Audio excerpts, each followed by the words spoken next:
కూర్చోదు. నీకు నీకు పెళ్లి చేసుకోమన్నాను కదా. చేసుకోమంటావు నాన్న. కట్నం కట్నం కట్నం అంటే ఈ రోజులు ఎవరు ఇస్తారు నాన్న కట్నం? కట్నం లేకుండా ఊరికే ఫ్రీగా వచ్చి ఇంట్లో పెట్టేసి మొత్తం మేము చూసుకోవాలి అమ్మాయిని. ఇంకా అట్లాగే వస్తారు ఈ రోజుల్లో. ఎవరు ఈ రోజుల్లో ఇంటికి వస్తున్నారు ఎవరైనా?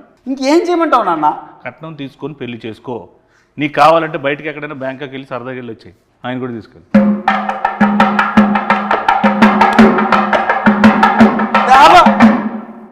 పెళ్లి గారి ప్రసాద్లో మొత్తం టోటల్ పెళ్లి కాకుండా ఉంటాడా రియల్ లైఫ్లో? రియల్ లైఫ్లో అన్న సినిమా వాడు పిల్లని ఇవ్వట్లేదు. ఓహో, అందుకే అబ్బాయిని చేసుకున్నావా? నాన్న ఎంత మాట అన్నావు నాన్న? మరి మేము ఇందాక చూస్తుంటే నాకు వారిని అడుగు అంటే ఇద్దరు చేసుకున్నారేమో అనుకున్నాను. అతనేనన్న ఈ స్క్రిప్ట్ రాసింది, కట్నం వారి శాసనాలు కట్నం పెళ్లి గారి ప్రసాదం చేసింది అతనేనన్న. డైరెక్టర్ ఆయన. ఈ రోజుల్లో బాంబే స్టైల్ అదే, ఏం పర్లేదు. అది అన్న అది కాదు నాన్న, అతను డైరెక్టరు. అతను కూడా పెళ్లి కాలేదు, అతను కూడా ఏదైనా సంబంధం చూస్తావేమో అని తీసుకొచ్చా. ఏమండి, నువ్వే ఒక ఫాదర్ అయితే పెళ్లి చేసుకుని కట్నం లేకుండా ఒక అమ్మాయిని తీసుకొస్తే రేపొద్దున అడిగేవని అయితే ఎవరు చూస్తారు? ఎవరిది బాధ్యత? What is the security?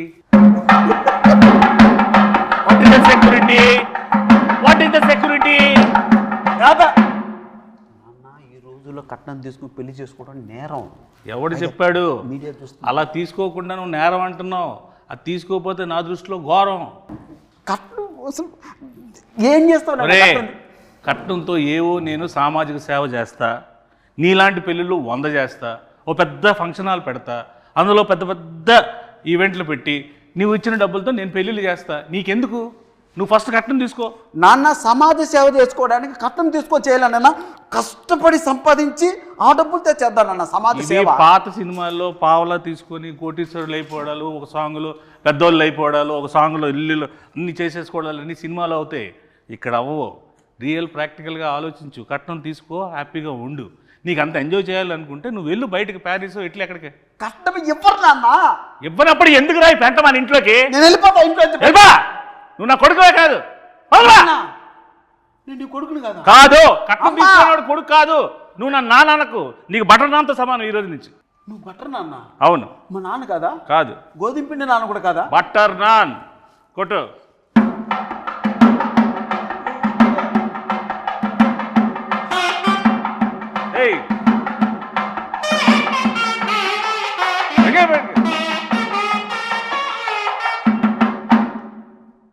ఇప్పటికైనా అర్థమైందా? వాళ్ళు కూడా సింబాలిక్గా సౌండ్తో చెప్తున్నారు, కట్నం తీసుకోరా జీవితంలో బాగుపడతావు. కట్నం తీసుకోకపోతే నీ లైఫ్ ఏమో తెలుసా? ఇలాగ వైలెన్స్గా సైలెన్స్గా ఉంటుంది. అంటే అది కాదు నాన్న, నువ్వు మాత్రం కట్నం తీసుకోలేదు, నన్ను మాత్రం కట్నం తీసుకోమంటున్నావు. బుద్ధి గడ్డి తినే నిన్ను తీసుకోమంటున్నా, నాలాగా నువ్వు అవ్వకుండా ఉండడం కోసం. అన్న ఇక్కడ ఎవరైనా కట్నం తీసుకున్నానన్న? నువ్వు తీసుకున్నావు కట్నం? ఇక్కడ ఉన్న వాళ్ళందరూ వీడితో పాటు పెళ్లి చేసుకుంటారా? పెళ్లి నువ్వు ఒక్కడే చేసుకున్నావు కదా. వాళ్ళకంతా ఆల్రెడీ పెళ్ళి అయిపోయినాయి నాన్న. మరి నీకు వాళ్ళతో ఎందుకు గోల? కొట్టు.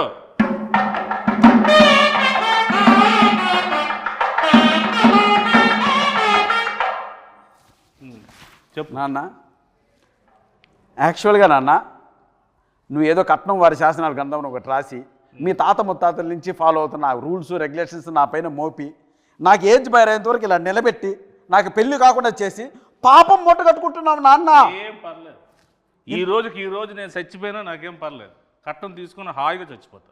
నువ్వు మాత్రం నాశనం అయిపోవడం నాకు ఇష్టం ఉండదు. నీ మంచిగా చెప్తున్నాను రా. ఒరే గుడ్ కళ్ళద్దాలెట్టుకున్న ఎదవా. నాన్న నువ్వు వెళ్ళిపోతే నాకు ఇంకో నాన్న ఎలా వస్తారు నాన్న? నువ్వు పెళ్లి చేసుకుంటున్నావు కదా, నీ దగ్గర డబ్బులు లేవనుకో, 4వ రోజు 5వ రోజు అదే వెళ్ళిపోతుంది. నీకు అప్పుడు తెలుస్తుంది బాధ ఏంటో. కట్నం ఉందనుకో, నీకు సెక్యూరిటీ ఉంటుంది, నాకు సెక్యూరిటీ ఉంటుంది. కట్నం కట్నం అనద్దు నాన్న, మీడియా ముందు ఉన్నాం మనం, అరెస్ట్ చేస్తారు మళ్ళీ ఇద్దరిని. మీడియా వాళ్ళు ఎలాంటి వాళ్ళు తెలుసా? కొట్టు.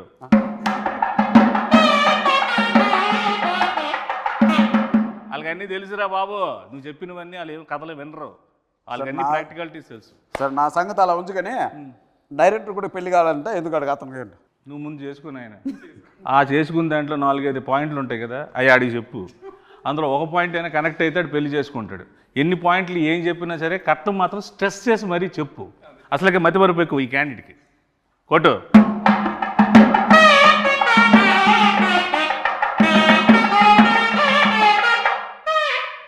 ఓకే, అయిపోయింది. ఇప్పుడు ఇది కాన్వర్జేషన్ అయిపోయింది. అసలు ఏంటి ఈ పెళ్ళి కాని ప్రసాద్ ఏంటి, ఇందులో ఇంతమందిగా నువ్వు ఉన్నావేంటి, ఇన్ని ఎక్స్ప్రెషన్ల కారణం ఏంటి, దీనిలో ఉన్న కథ ఏంటి, దీని వెనక ఉన్న కథ ఏంటి, నువ్వు జనాలకు ఏం చెప్పాలనుకుంటున్నావు? ఈ సినిమా చూస్తే పెళ్లి కాని వాళ్ళకి పెళ్ళి అయింది, పెళ్లి కాని వాళ్ళకి పెళ్ళి అయింది. పెళ్ళి. ఓహో, పెళ్లి కాని వాళ్ళకి పెళ్ళి అయింది. పెళ్లి కాని పెళ్ళి అవుతుందా అంటే పెళ్ళి అయిన వాళ్ళకి పెళ్ళి ఎందుకు అవుద్ది? అంటే పెళ్లి కాని పెళ్ళి అయింది. పెళ్లి కాని మగజాతి ఆనిమిత్రులకి అందరికీ ఓహో, ఈ సినిమా చూస్తే పెళ్లి కాని వాళ్ళందరికీ పెళ్లి అయిపోతుంది, పెళ్ళి అయిపోద్ది, కుజు దోషం పోద్ది. ఓ వెరీ గుడ్, కొత్త దోషం వస్తుంది కాదా? కొట్టు. ఆపు.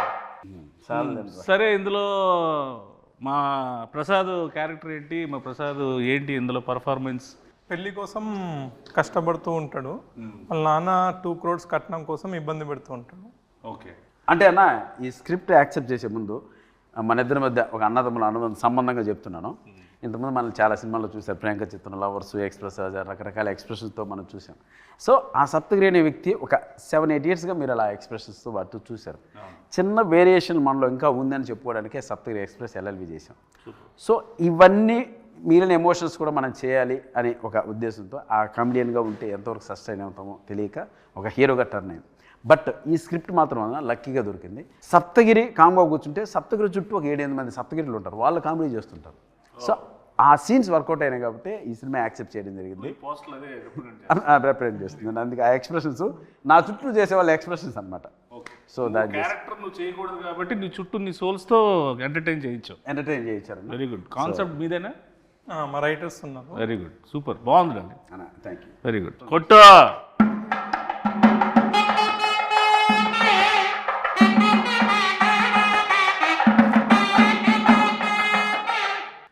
ఇది మన అంటే మాకు మాతృ సంస్థ లాంటిది వెంకటేశ్వర క్రియేషన్స్, దిల్రాజు గారిది. సో ఎస్విసికి నీకు ముందు నుంచి ఎలాగ ఇది ఏంటి దీన్ని? నేను ఒక అసిస్టెంట్ డైరెక్టర్గా ఆర్టిస్ట్గా బ్రాన్ అండ్ బ్రాటప్ మనకు జరిగింది ఎస్విసిలోని. ఓకే. బొమ్మరిల్లు కావచ్చు, పరుగు కావచ్చు, ఇది అంటే అది నాకు మాతృ సంస్థ. ఇన్నాళ్ళ తర్వాత నేను సినిమా చేసి ఆ సంస్థలో రిలీజ్ చేసుకోవడం నిజంగా ఒక అదృష్టంగా భావిస్తున్నాను. ప్లస్ మనకు రాజ్ సార్ కావచ్చు, శిరీష్ అన్న కావచ్చు, వీళ్ళు ఎంత క్లోజ్ ఉన్నా, ఎంత మనం మాట్లాడినా వాళ్ళ కంటెంట్ నచ్చందే, సినిమా నచ్చందే, డౌట్ లేదు, అందులో డౌట్, లోపలికి అడుగు కూడా పెట్టినాడు. సో నా పైన ఉన్న గుడ్ విల్తో ఒకరోజు వెళ్ళి శిరీష్ సార్ని, రాజ్ సార్ని కలవడం జరిగింది. అన్న మీరు ఒక్కసారి నా సినిమా చూడండి, మీకు నచ్చకపోతే 10 నిమిషాలు చూడండి, మీకు కంటెంట్ కనెక్ట్ కాకపోతే నాకు మీరు ఏ హెల్ప్ చేయకండి అన్న. నా మాటకి శిరీష్ అన్న గౌరవం ఇచ్చి ఒకరోజు వారిని ప్రసాద్ ల్యాబ్లో నేను చూస్తాను, షో వెయ్యి, నాకు నచ్చకపోతే 20 minutesలో థియేటర్ నుంచి బయటకు వెళ్ళిపోతా, ఎందుకంటే వాళ్ళది చాలా crucial and valuable time. Cinema చూసి చాలా బాగుంది గిరి, దీని వెనక అండా దండా కొండగా మేము నిలబడతాం, మీరు ప్రమోషన్ స్టార్ట్ చేయండి అంటే అంత పెద్ద వ్యక్తుల ఆశీర్వాదం ఈ సినిమాకు దొరికింది కాబట్టి ఈరోజు ధైర్యంగా ఈ ప్రమోషన్ స్టార్ట్ చేసాం, వాళ్ళ బ్లెస్సింగ్స్. అలాగే ఈ సినిమాని నేను అక్కడ చూపించడానికి నాకు ఉపయోగపడ్డాను మా స్నేహితుడు అనిల్ రావుపుడికి. అండ్ ఫస్ట్ టైం నుంచి స్క్రిప్ట్ స్టార్ట్ అయ్యి షూటింగ్ స్టార్ట్ అయిన దగ్గర నుంచి మాకు బ్యాక్ బోన్లో నిలబడ్డ మారుతి అన్నకి అంత నిజంగా వాళ్ళందరికీ చేతులు జోడించి కృతజ్ఞతాపూర్వకంగా నమస్కారం జరుపుకుంటాను. Thank you. సో ఇందులో మ్యూజిక్ ఏంటి? ఇందులో 3 songs ఉన్నాయి. ఓకే. 3 songs చాలా అదిరిపోయినాయి సాంగ్స్. ఆర్ఆర్ మాత్రం ఆయనతో డ్యూయట్ పెట్టాలని మీకు ఎందుకు అనిపించింది? డ్యూయట్ ఉందా అన్న ఇందులో? చెప్పు. ఉందా డ్యూయట్ ఉందా? డ్యూయట్ లేదు. పెళ్లికాని ప్రసాద్ అంటే డ్యూయట్ కూడా లేదు. వెరీ గుడ్, చాలా డెడికేటెడ్గా చేశారు సాంగ్స్ కూడా. అన్న నిజంగా ఒక విషయం చెప్పాలంటే 2 సాంగ్స్ ఉన్నాయి. ఒకటి చిన్న బిట్ సాంగ్, 2 సిచ్యువేషనల్ పరంగా వచ్చేది. ఒకటి క్యారెక్టరైజేషన్, పెళ్లిగాని ప్రసాద్ క్యారెక్టరైజేషన్ సంబంధించిన టైటిల్ సాంగ్ ఒకటి, 2 హీరోయిన్ సంబంధించిన అది కూడా సిచ్యువేషనల్ సాంగ్, మాంటేజ్ సాంగ్ ఒకటి. ఇవి 2 చెప్పడం జరిగింది. సో మీతో ఎంటైర్ ఓవరాల్గా మనకు ఫన్ ఎలా జరిగింది ఈ సినిమాలో అన్న దానిపైన కాన్సన్ట్రేట్ చేశారు. డైలాగ్స్ అఖిల్ వర్మ అనే ఒక అబ్బాయి రాశారు. సో నేను ఇంతకుముందు చాలామంది షో కూడా వేశాను, ఒక 20 ఫ్యామిలీకి షో వేశాను. ఆ మారుతి అన్న కూడా చూశారు కాబట్టి చూసిన వెంటనే ఆ అబ్బాయి ఎవరో కానీ ఒక మంచి లైఫ్ ఉంది అఖిల్ వర్మకి, కథ ఎవరు రాశారు అన్నారు, లోహిత్ అని ఇంకొక అబ్బాయి రాశారు. సో వీళ్ళు ఈ జనరేషన్ తగ్గట్టు చాలా మంచి కథ రాశారు. ఈ కథను ఎట్టి పరిస్థితుల్లో మిస్ చేసుకోవద్దు, ఈ కథ చేసి ఫస్ట్ కాపీ నా దగ్గర రమ్మని చెప్పారు. సో అదే మాటగా వెళ్ళాను.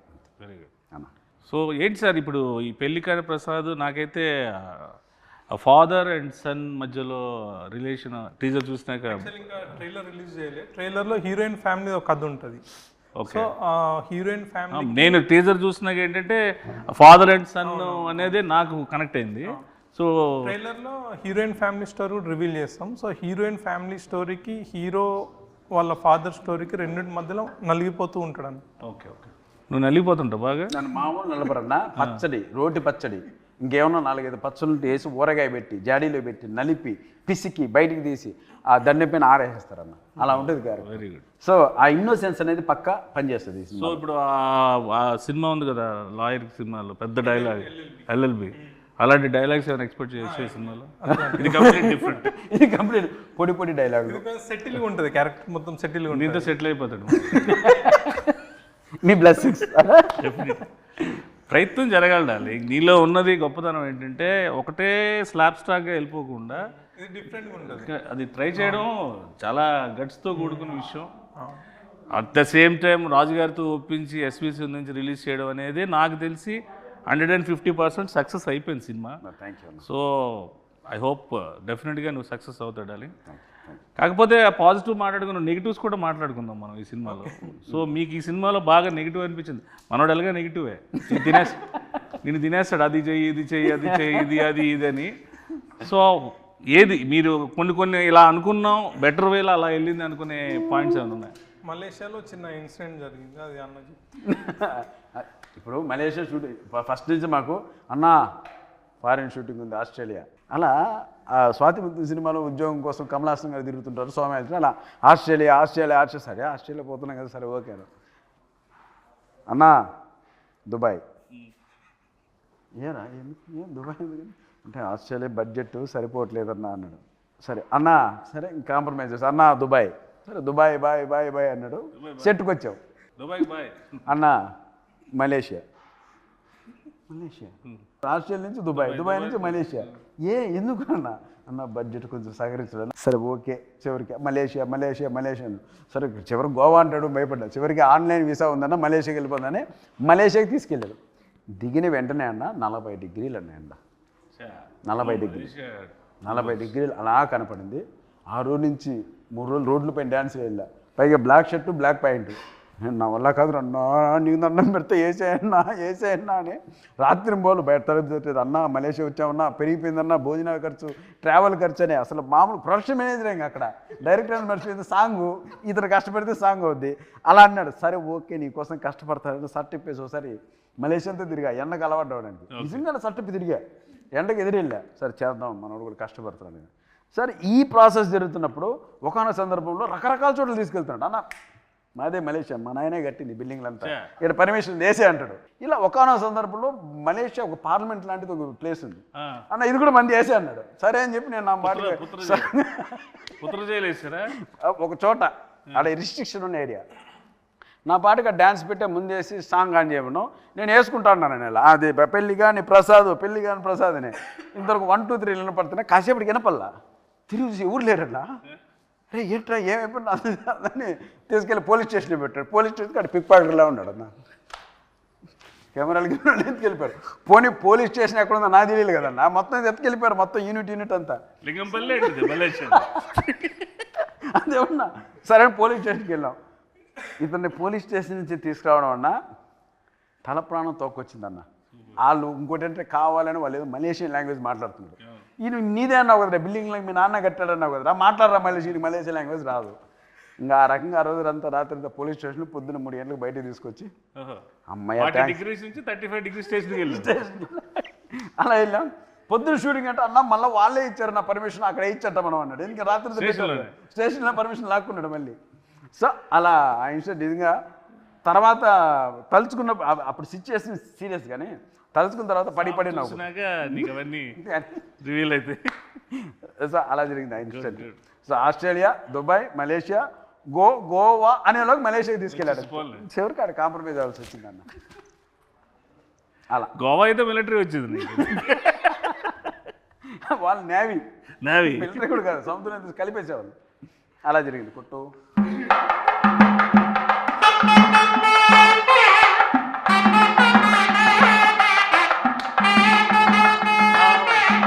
నీకు పాస్పోర్ట్లోనే సార్ మలేషియా తీసుకెళ్తారా? మంచి డిమాండ్ ఉంది ఇక్కడ. పుత్ర జైలు కొట్టుకోవచ్చు అలా. వీళ్ళకైతే శుక్రవారం అరెస్ట్ చేసి సోమవారం తీసుకెళ్తారు, వీళ్ళకి శనివారం ఆదివారం సెలవు అక్కడ. కాబట్టి సో హీరోయిన్ ఏంటి సార్ ఈ సినిమాలో? పెళ్లికాని ప్రసాద్కి పెళ్ళి అయ్యే హీరోయిన్ అంటే వెళ్ళిపో చెప్పు, హీరోయిన్ ఏంటో చెప్పు అంటున్నారు, అడుగు. ఆవిడ వెళ్ళిపోయిందిలేండి, సినిమాలో ఏంటంటే హీరోయిన్ క్యారెక్టర్ సార్, ఉందా? Heroine character. సో హీరోయిన్ క్యారెక్టరే, హీరోయిన్ క్యారెక్టర్. హీరోయిన్ క్యారెక్టరే అంటాడు. ఓ ఇలాగా నీకులాగా మదర్ క్యారెక్టర్, పిన్ని క్యారెక్టర్లు అన్నీ ఆవిడ చేయలేదా? Heroine character. Very good. అంటే పెళ్లికాని ప్రసాద్కి హీరోయిన్ ఇంపార్టెన్స్ ఏమైనా ఉండి ఆ ఫీల్ ఏమైనా, పెళ్లికాని ప్రసాద్ కారణం ఏమైనా? పెళ్లిగాని ప్రసాద్, ఆమె పెళ్లిగాని ప్రసాద్ అమ్మ. వాళ్ళ అమ్మ అమ్మ ప్రసాద్ అమ్మ అంటే ఆమె. ఆహా. మేలు నీకన్నా తాత పెళ్లి విషయంలో నాకన్నా తాత. తెలియకుండా చూడండి ఎంత నవ్వుతూ ఉన్నారు ఒక్కొక్కరు. ఒక శతమానం బౌద్ధ ఫ్యామిలీ ఎలా ఉన్నారు కదా. సినిమా చూస్తే అన్న దండుపాలెం బంగారుపాలెం మొత్తం అన్ని కలిపి కొడతారు వాళ్ళు. అలా ఉంటుంది పచ్చడి, రోడ్డు పచ్చడి, ఊరగాయ, ఇంకా అట్లుంటుంది వ్యాపారం. ఈవిడ ఉన్నారు కదా అమ్మగారు, ప్రమోదిని మహాతల్లి. నిజం చెప్తున్నాను అన్న, నిజంగా మనకు 3 జనరేషన్లకి ఒక వరం ఆమె. అటు లెజెండ్స్ ఎన్టీఆర్ గారు, నాగేశ్వరరావు గారు, అక్కడి నుంచి తర్వాత చిరంజీవి గారి తరం, ఆ తర్వాత ఈ తరానికి కూడా ఆయన ఉండి ఆ ట్రాన్స్ఫర్మేషన్ ఉంటుంది చూడండి అన్న. అన్నపూర్ణమ్మ గారి స్క్రీన్ మీద షార్ట్లోన ఆఫ్ ద షాట్ కూడా ఆవిడ ఎనర్జీ కానీ ఆవిడ తాలూకా అంతే. ఆ జనరేషన్లో వాళ్ళకి ముందు కాళ్ళకు దండం పెట్టుకోవడం తప్ప మనం చేసేది ఏం లేదు. ఇంకోటి మనం ఏదన్నా టైడ్ అయిపోతామని రాగానే ఏరా అబ్బాయి రెడీనా అంటే అమ్మ రెడీ అమ్మ అంటే ఇంకా అక్కడికి వచ్చి ఒక సీన్ పడిందన్న మాకు ఆయనకి. నువ్వు కాచుకో, నువ్వు సత్తగిరే, నేను అన్నపూర్ణమ్మ ఎవడో తెలుసుకున్నావు చెప్పింది. రైట్ తల్లి అన్న. ఇంకా అంతే ఉత్తికి ఆరేసి దండి మీద ఆరేసి క్లిబ్బులు పెట్టి వెళ్ళిపోయింది లోపల. ఇంక ఎండ వచ్చినప్పుడు 6ంటికి పెట్టుకోవడం అంతే. అలా ఉంటుంది మ్యాటర్. డైరెక్టర్ గారు ఒక క్లోజ్ తీయమంటేనే ఇప్పుడు ఎవరు సగం క్లోజ్ తీయట్లేదు. ఇన్ని క్లోజ్లు ఎంత బాగా తీసిన డిఓపి ఎవరు సార్? సుజాత సిద్ధార్థ్ అని డిఓపి చాలా బాగా చేసిండు. ఆయన ఇంతకుముందు 6 to 7 ఫిల్మ్ చేసిండు, అన్ని మంచి బడ్జెట్ మూవీస్ చేసిండు. ఇప్పుడు మనం మూవీ చేసాము. అంటే సుజాత సిద్ధార్థ గారు ఇచ్చినటువంటి అవుట్పుట్ వల్లే, ఆ క్వాలిటీ వల్లనే నేను ఒక పెద్ద మనుషుల దగ్గరికి వెళ్ళగలిగాను. ఇండస్ట్రీ పెద్ద ఆ క్వాలిటీ ఉన్న అవుట్పుట్ చూపించాలి కదా. ఏదో అది లేకపోతే నేను కూడా ధైర్యంగా వెళ్ళాను. నిజంగా ఆ విషయంలో మాత్రం సిద్ధార్థకి నిజంగా స్పెషల్ థ్యాంక్స్ అన్న, థ్యాంక్ యూ. అండ్ ఆ అవుట్పుట్ తీసుకుని నేను చూపించడం వల్లే క్వాలిటీ బాగుంది, మంచి మేకింగ్ చేశారు, మంచి ఆర్టిస్టులు పెట్టారు, ఎవ్రీథింగ్ పర్ఫెక్ట్గా ఉంది, ఇప్పుడు మేము చూస్తామని ఒక నమ్మకం కలిగించే విధంగా మాకు ఆ ఫోటోగ్రఫీ చేశారు. ఇక ఈ ఇన్ని ఎక్స్ప్రెషన్లు ఒక ఫ్రేమ్లో సినిమా గురించి చెప్పే ఈ కాన్సెప్ట్ చాలా బాగుంది యాక్చువల్లీ. ఈ థాట్ ఎవరిది? డైరెక్ట్. Very good sir. అంటే అన్ని ఆర్టిస్టులు కన్నా ఒక పెళ్లికాని ప్రసాద్ అనేవాడికి ఇన్ని వేరియేషన్స్, ఈ సినిమాలో ఇన్ని ఎమోషన్స్ ఉంటాయనేది బై పోస్టల్ చూస్తేనే మాకు అర్థమవుతుంది. అది సినిమాలో డెఫినెట్గా ఉంటుంది అనుకుంటున్నాను. అది ఉంటే కనుక నువ్వు ఇంకా పాన్ ఇండియా సినిమా చేసుకోవచ్చు. హ్యాపీగా రీజనల్ లాంగ్వేజ్ మంచి సినిమాలు పాన్ ఇండియా, మళ్ళీ మలేషియా జైలు, పాన్ ఇండియా అంటే మలేషియా, అక్కడి నుంచి ఆస్ట్రేలియా నుంచి దుబాయ్, కట్ చేస్తే పెళ్ళి లింగంపల్లి, యూసఫ్ కూడా. సో ఇందులో యాక్షన్ ఎక్కువ ఉందండి, కామెడీ యాక్షన్ ఉంది. అది that is one of the action, biggest action. Comedy అనేది అంత యాక్షన్ ఎవరు చేయలేరు. ఫైట్ మాస్టర్లు కామెడీ యాక్షన్ చేయలేరు. అందుకే అన్ననే చేసేసాను, ఫైట్ మాస్టర్ లేడు అని ఆయన చేసాడు, అన్ననే ఈ మాస్టర్ కూడా ఈయన. సూపర్.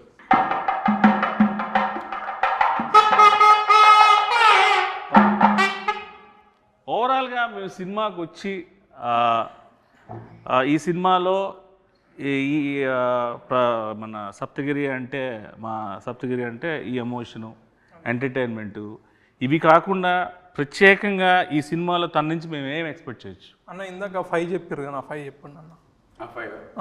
అన్నా ఏం ఎక్స్పెక్ట్ చేయొచ్చు అంటే ఫన్ ఎక్స్పెక్ట్ చేయొచ్చు, ఎంటర్టైన్మెంట్ ఎక్స్పెక్ట్ చేయొచ్చు, తమాషా ఎక్స్పెక్ట్ చేయొచ్చు, నవ్వు ఎక్స్పెక్ట్ చేయొచ్చు. ఓవరాల్గా దీంతో కూడుకున్నటువంటి ఒక ఫ్యామిలీ ఎంటర్టైన్మెంట్ ఎక్స్పెక్ట్ చేయొచ్చు.